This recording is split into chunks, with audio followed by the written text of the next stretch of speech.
আসসালামু আলাইকুম।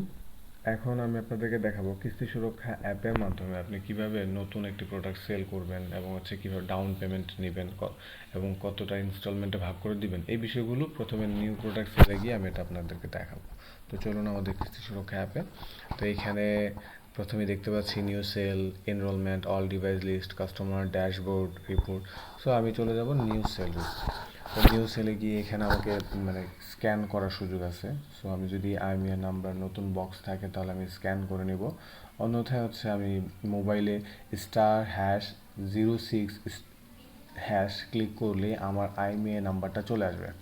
আমি আবার বলছি, সেটা হচ্ছে *#06#।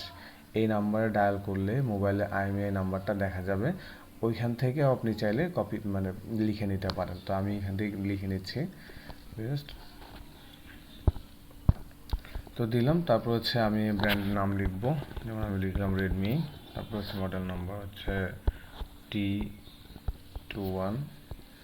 তারপর colour black, client name Miraj, address Dhaka, NID, okay, mobile number দিলাম। তারপর সেল প্রাইস। তো আমি সেল প্রাইস আমার 50,000 টাকা, ইনস্টলমেন্ট 12। এখানে ডাউন পেমেন্ট আমি 10,000 টাকা নিতে পারি, 2,000 টাকা নিতে পারি, যেটা আমি নিব। তো নেওয়ার পরে আমার এখানে দেখাচ্ছে যে সেল ডেট হচ্ছে আপনার 2025 3/16।